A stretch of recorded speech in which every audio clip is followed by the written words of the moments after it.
Hey guys, real quick. This short video is sponsored by Duke Cannon. Get some of their cologne and don't smell like a little bitch. Woman will thank you for it, trust me. Click the link in the description and get free shipping on orders over $25.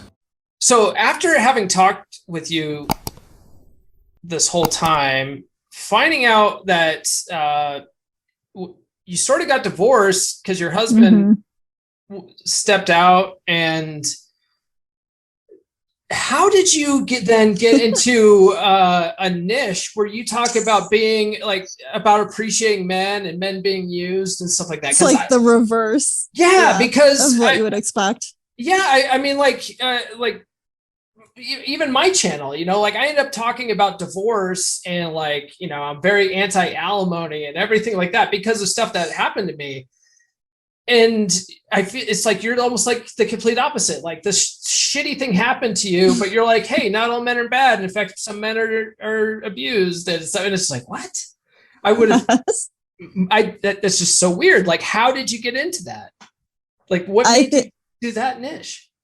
I think that I've always thought this way about men, you know, from a very young age, and I think that's because of how I grew up. Like, I have a wonderful father, and I grew up with two older brothers.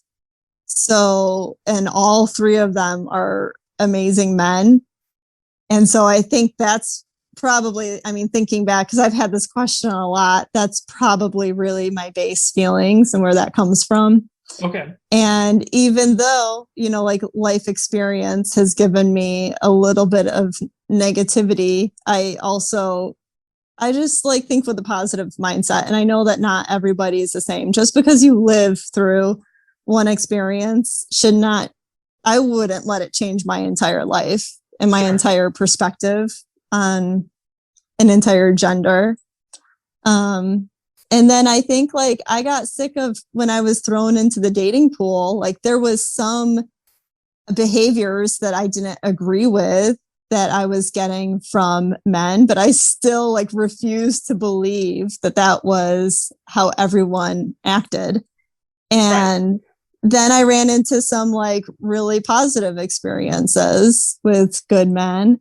And then I got on TikTok, you know, and I was sharing bits and pieces of my story.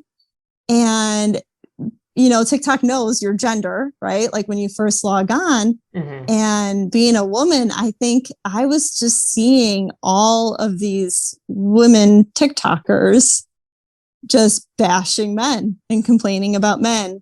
And all I could do was almost like devil's advocate. Well, okay, but if you believe that, then what are you going to do about changing that? I think that if you truly believe that all men are toxic or all men are terrible, those are the men that are going to be attracted to you. Yeah. All the good men are going to hear you say that. You're going to be living that, and they will not even touch you. Yeah. Because of that. They will not even look your way if you hold that kind of negativity. Yeah. You sort of you get what you focus on in life. Yeah. It's so true. And so I refuse to believe that. And I think that if you run into that in your life, you can't even let that come in your front door, you know, just that's it. That's the end of it. You need to not accept it. And so I don't know, that kind of just got me thinking about how unfair it is. And I just kept on seeing video after video after video. And then I followed pretty early on a couple of male TikTokers. And was getting some of just tidbits of their perspective. And sometimes they would make a video about something that was done against them and their problem with how a woman treated them or what was said, or the fact that they can't express their emotions.